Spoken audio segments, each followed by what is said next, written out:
Most business owners are using AI for basic tasks like emails. The ones that are getting ahead, they're using it to transform how they work. I'm Tania Gomez. 6 months ago, I didn't know the difference between ChatGPT and a chatbot. Now I'm learning from AI experts, testing tools in real businesses, and sharing everything that works. Because AI won't replace you, but someone using AI will. This is the AI Apprentice. Join our free community of practice at providercollective.com.au, where hundreds of business owners are learning together. We start as AI apprentices, but we leave as masters. Let's get into it. Welcome to the AI Apprentice. My name is Tania Gomez, and today I'm joined by Jess Timmins from Kernel. Hi. Thanks so much for coming in today. Thanks for having me. Yeah. So to begin with, tell me a little bit about Kernel and your experience working with AI and in the disability space. Yeah, sure.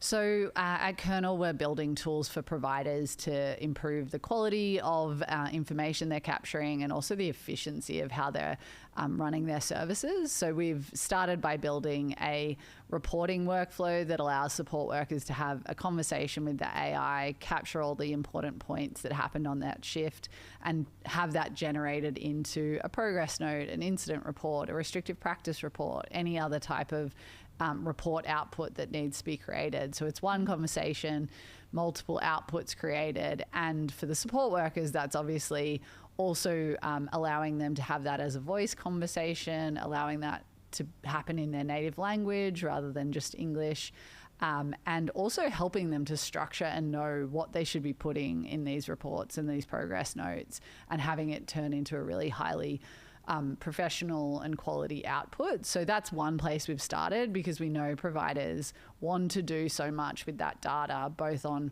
how do they improve the quality of the services that are being offered, but also how can they think about more efficient or better ways to structure their services. And without the data, it's hard to do that. Yeah. But my journey to the disability sector probably started, professionally about 10 years ago. But when I was 23, my mum decided she was going to start a dance group for people with disability and asked me and my sister if we would teach the class. We'd kind of grown up dancing.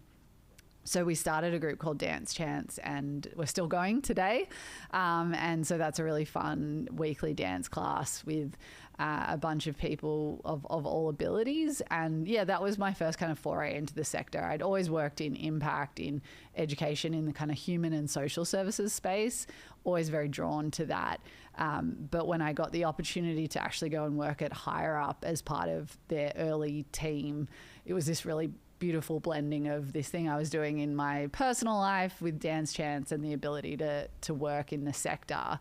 And actually, I met the co-founders of Kernel working at Higher Up. We were all part of that early team, and so have that passion for how technology can improve the quality of care and the quality of outcomes for people with disability. Yeah, amazing. That's a great journey. Mm-hmm. You've also led very large frontline teams and know the pressure that providers are under from that side of things. When you talk to people about care in AI, what emotions and concerns are you hearing, and how do you then meet the emotional side of, people in disability, people working in disability are very much led by heart. How are you meeting their need for their emotions as well as helping them to embrace a technology like AI? Yeah, no, it's a great question. I think so many of the conversations I'm having with people at the moment, their general feeling is one of overwhelm at everything, the sector, AI, how much change is happening. And so I think what we're really just trying to do is help people see that there is light on the hill, and that AI is one of those ways which they might free up some of their time or get a better night's sleep, because they actually know what's happening in their service to a greater extent than they do right now. So definitely overwhelm is a big feeling. And I think sometimes that translates into a little bit of confusion about how AI could even help them. And that's also partly because it's such a new technology and it is kind of hard to understand what it can do. So we're just really trying to have quite simple conversations with people where actually we don't spend that much time talking about the AI, and rather we just talk about what are the problems you're trying to solve and what are the ways we could build workflows that solve those problems, because people are struggling to take on too much, particularly at this point in time. I think it's such a human-centered, sector, and that's so great. But also it means sometimes people default to people solutions where technology can really step in. And so just trying to give people little pockets of inspiration of where technology can be applied, but you can still deliver a really human-centered service is what we're all about. Yeah.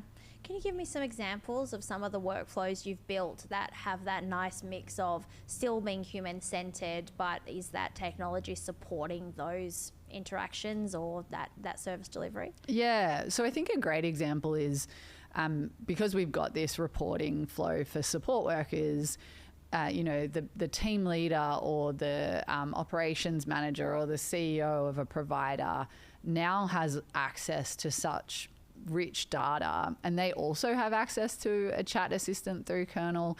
And so they could ask the chat assistant to, do anything as simple as write them a letter for the support coordinator about, all of the recent incidents for a particular client and why that might need to trigger a funding change, for example, or to analyze why, the use of restrictive practices is the way it is in a particular service or SIL house, and help them formulate a plan for how they could improve the service.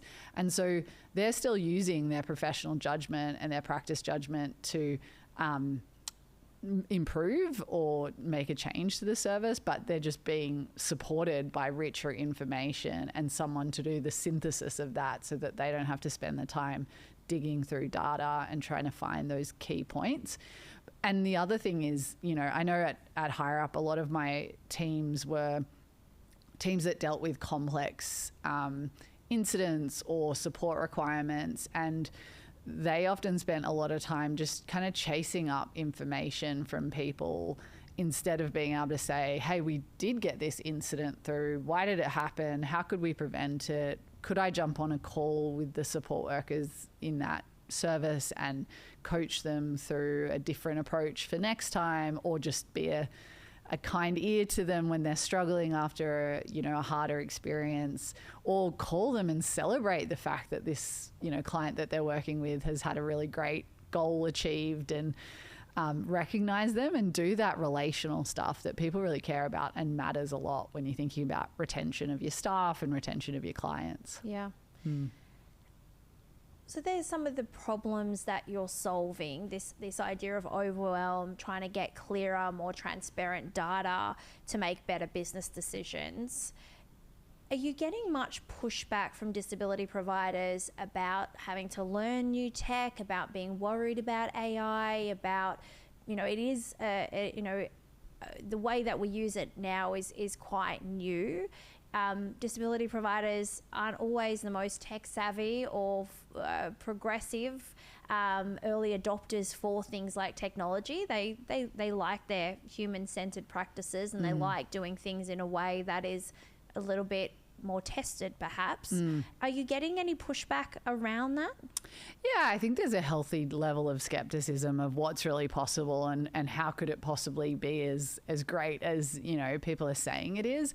We're talking with a lot of providers who actually the core problem that they're coming to us with is, I've built this really great business or service and I want to grow, but I actually know that I can't do that growth without adding headcount, and I can't afford to add headcount. So I'm stuck, and I know technology has to be the answer. So help me understand how I apply it. So that group, they're really early adopters and they're really excited. And I would say they are even pushing our imagination of what it should be able to do and not do, which is really great and really fun. But yeah, we definitely do hear a lot of people who are nervous about, introducing a new technology, are nervous just about the work that it would take to put a new system in place. And we're, I guess, wanting to showcase that, there's ways you can do it simply and easily.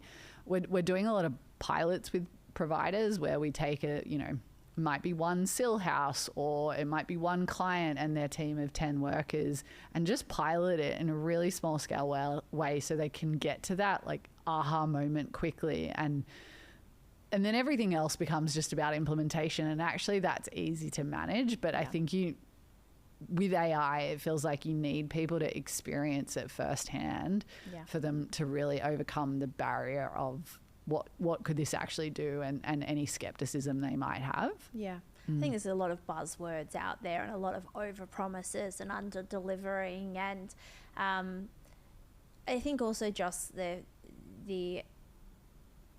thought time that it takes, you know, the emotional investment in learning something new, getting your team on board, you know, that digital transformation piece is not an easy thing to overcome. Yeah, we talk a lot about I guess the capabilities of AI and how those capabilities actually do also make it easier to adopt a new technology. So if you think about one of the hardest things in the past of switching systems or putting a new system in your stack is how do you get the right data in there in the first case, right? And one of the things AI is great at is taking unstructured data and structuring it into a certain format so that it flows into another system. So that's how we're supporting providers to get set up. That's how we're thinking about how integrations might happen. And so just being able to help people understand that there's so many different use cases for AI that actually will even make the implementation of AI easier is something we're trying to do as well. Yeah, absolutely. Yeah, the fact that you can ask ChatGPT how you can vibe code a solution to something is pretty amazing. Yeah. Yeah, the technology is definitely taken us leaps and bounds into what's possible for a non-technical person to be able to play with and deliver. Yeah. I'm really interested in about security of your data and how you overcome that. Is that something that people ask you about how secure the data is, if they're doing workflows like you mentioned things like case notes being in there, incident reports, reportable incidents, all of that has highly sensitive data about people with disability. How do you make sure that that's protected and safe, and how are you making people feel comfortable with making that leap? Yeah, well, it's really great. So many providers do ask questions about it. So clearly everybody is really on top of privacy and security and all of their obligations there, which is great.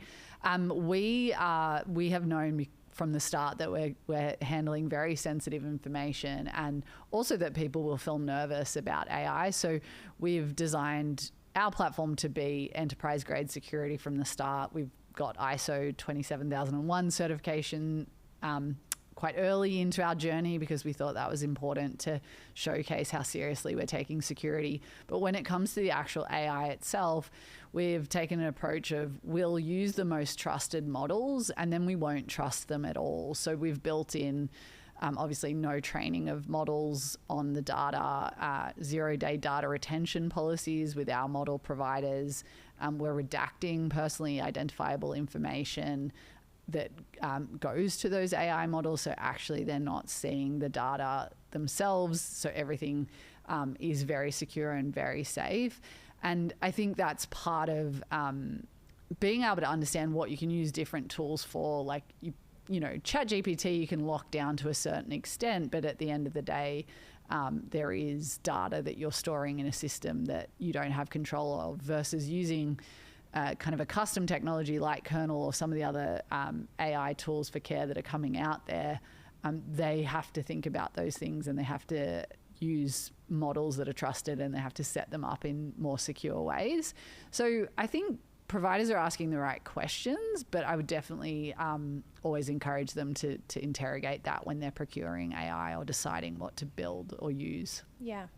And I saw recently that you shared a framework around buying AI being around this action, trust, fit model. Can you walk us through these ideas and why they're important before you start using an AI tool? Yeah, so I think what we're finding through lots of conversations that we're having is people are just overwhelmed with what should they buy, what should they use, what should they build themselves. And so we wanted to help people think about it in a way that made sense.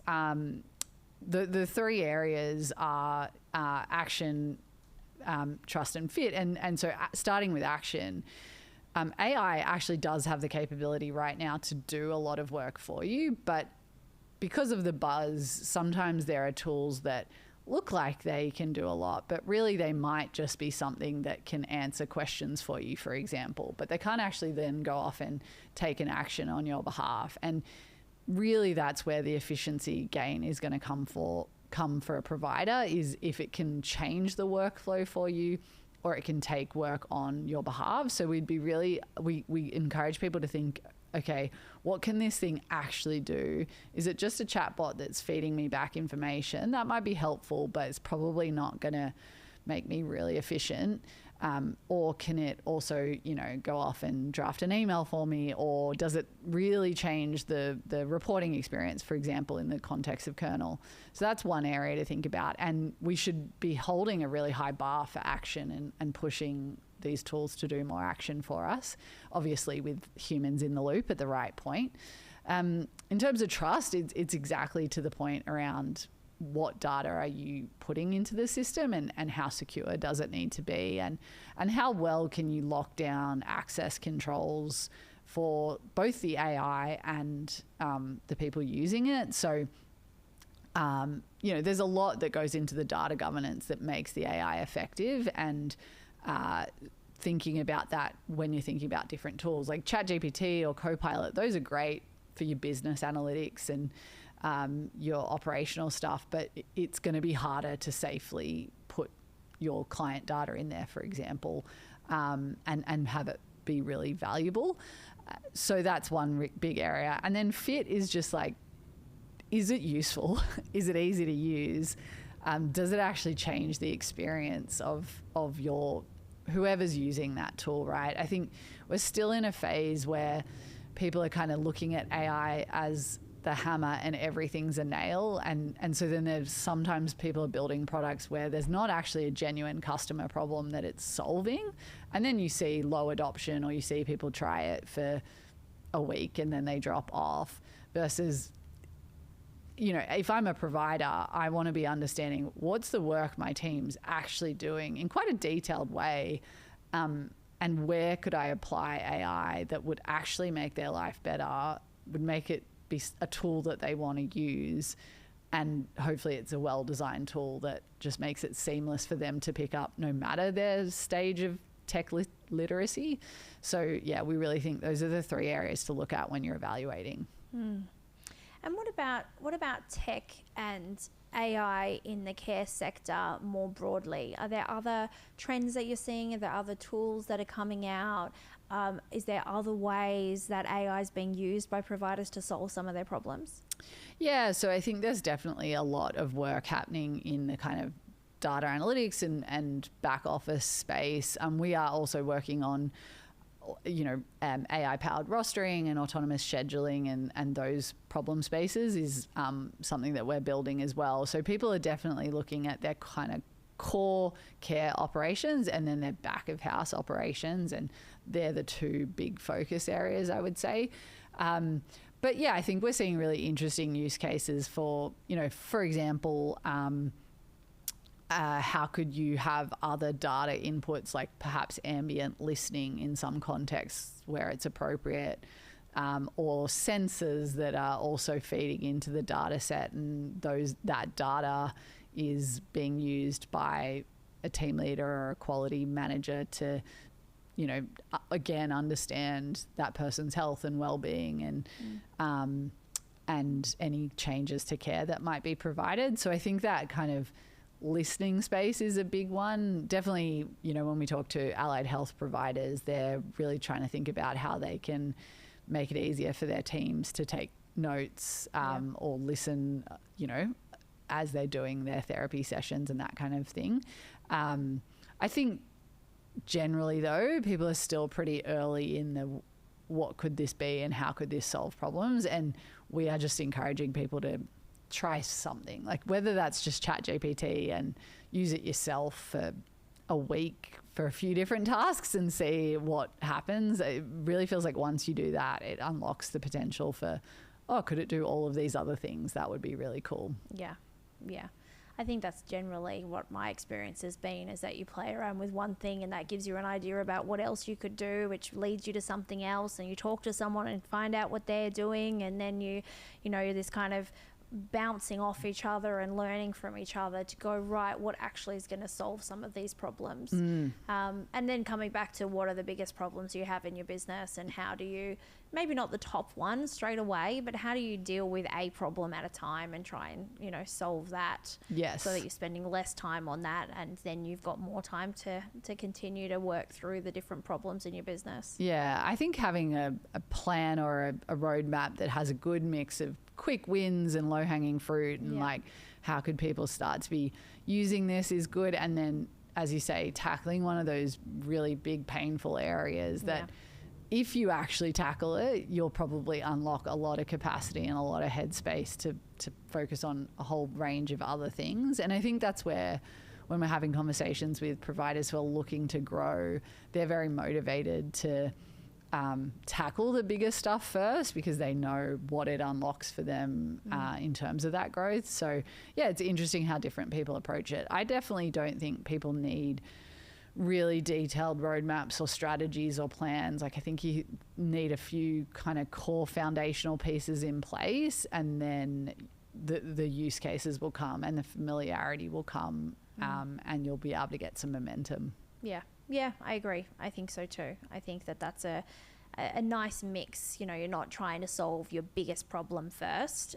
You're building up your capacity, your capability, your understanding of the tools, probably your staff's understanding, getting everybody on board with the change that'll come. Yeah.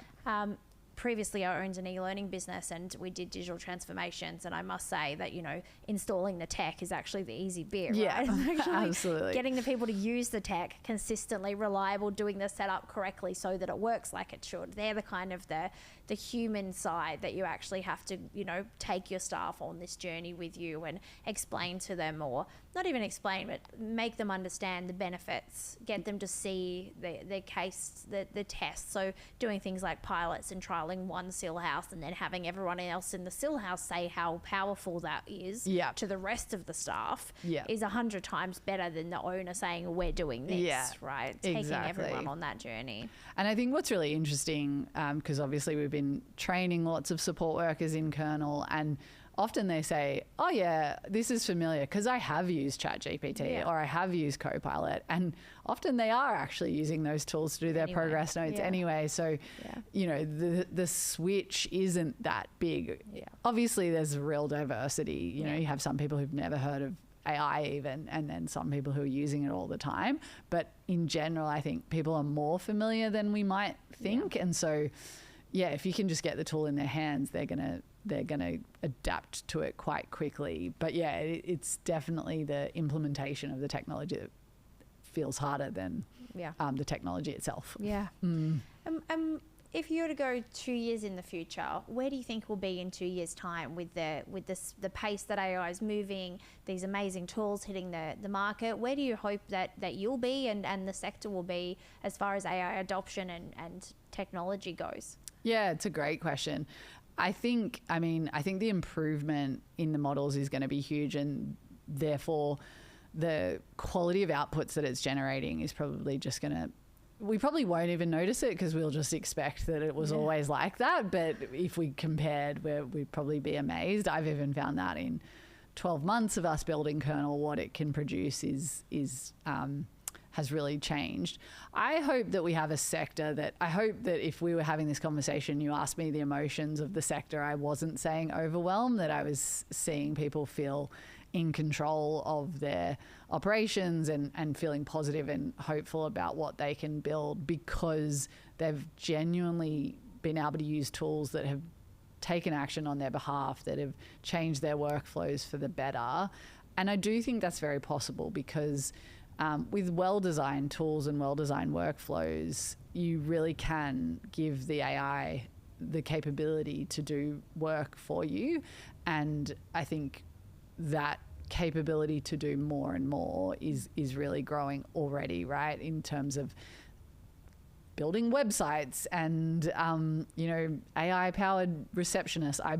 I I changed my chiropractor appointment the other day by chatting to an AI, and it was all seamless. And so I'm imagining that we're going to be doing a lot of things that we thought only a human could do. Yeah. And the work that humans are doing is really shifting.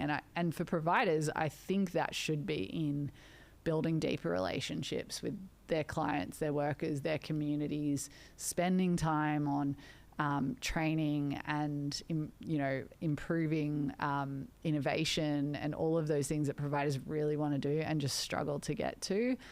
That's my hope for anyone who's using Kernel or any of these AI tools. Yeah, it's amazing. That's a nice future. I'd like to live there. Yeah. I wonder what it's going to take to get there, but I think it will be nice when we have a tested set of tools that we can use to solve problems in the space, and empower providers to use technology that, as you said, fits your action, trust, fit framework. Yeah, definitely. And I think, like anything in this sector, we're seeing providers help each other figure out what they should do, and that community building and that sharing ideas, I think that's going to be really powerful. And once people see someone having success using AI, it's kind of contagious, that makes people want to try and practice and play around. And yes, I think it becomes a lot more known what you can do and what you can't do, and it's a lot easier to make decisions then and implement things when everyone's tried it out for a little bit. So excited to get to that as quickly as we can. Yeah, absolutely. Is there anything else that we haven't talked about today that you think is important for us to chat about? Yeah, I think like any other piece of technology, understanding its capabilities and what it's good at and what it's not good at yet is one important thing. So I think, being parts of, communities of practice like yours is really important for people of all, in all roles, to just get some base understanding of that. So that's one thing I always encourage people to do. And then I think the other is to also, if you don't already, spend time sitting next to your team as they do their work, and you'd probably be surprised and horrified at some of the work that they're doing that should be automated or could be automated that's not. And if you have a really good understanding of that as the business owner or the team leader or the quality manager, whatever your role is, it's gonna make it easier for you to spot the tools that will really help. And I think, that time is well spent, because that's where you're going to match the tool well to the actual problem that your team's trying to solve, and you won't fall in the trap of flashy sounding AI tool that actually hasn't delivered you the outcome that you want. And I also think, pushing the technology providers that you're working with already to understand what their AI roadmaps are and their capability is also important.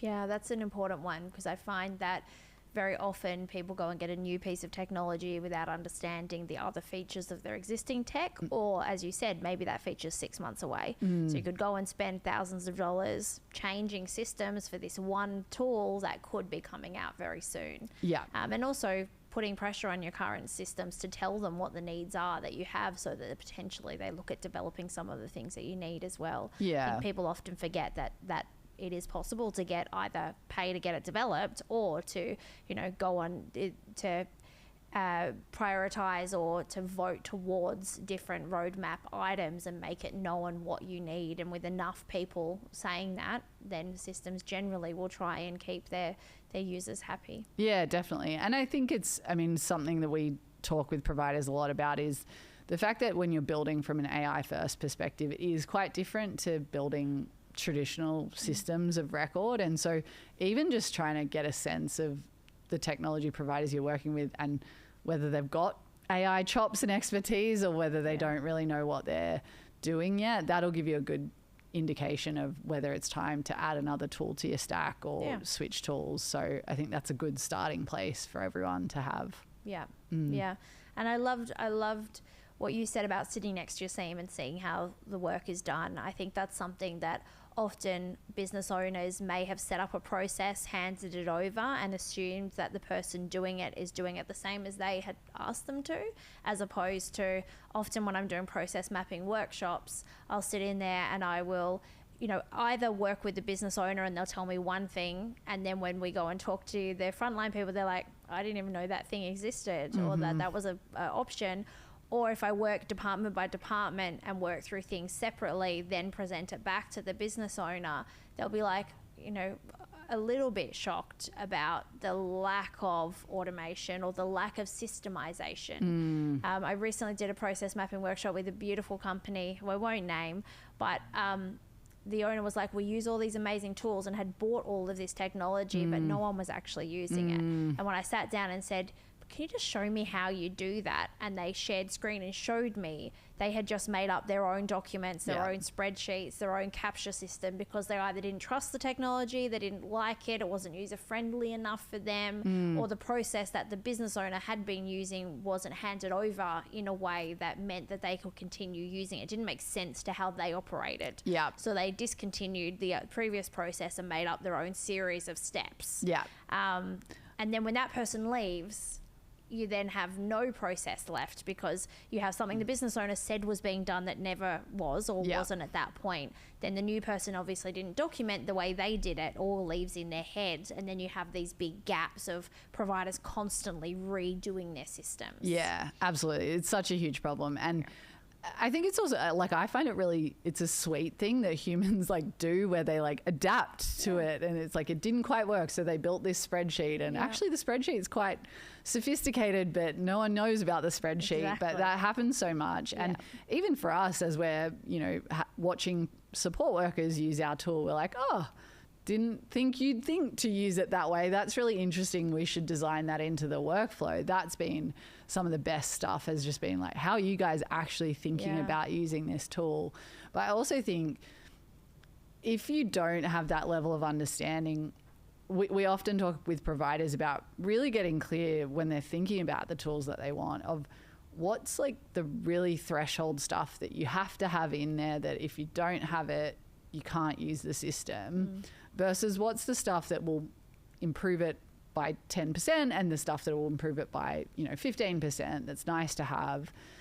And often people aren't really clear on that. And so, you'll start a conversation with them and they'll say, we need this, this, this, this, this. And then when you really dig in, you're like, but do you what are you using that for? Or how does that help you at this stage down the line? They're like, oh, actually, yeah, now that you say it, we'd never use that button, or I never read that report because it's actually not helpful. And so I think that's, again, where if you watch people, if you actually see the process in action, you're like, oh, actually, it doesn't need to be this whole bells and whistles thing. It just needs to do these 3 things really well.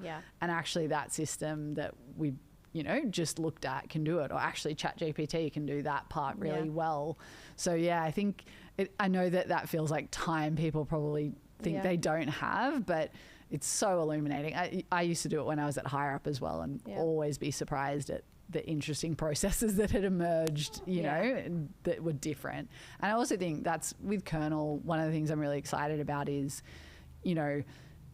providers spend a lot of time thinking about their policies and their procedures and their practice standards, and then they don't always have the data or the tools that can help them tell whether or not that policy is being applied at the front line or anywhere in the service. And so we're working on a pilot with a provider at the moment that uses active support as a big tool in their SIL houses, and being able to show them the evidence of active support being used through the progress notes that are being generated is so powerful for them in improving their practice. And you can think about all the different ways of did an incident actually get reported in that circumstance or not?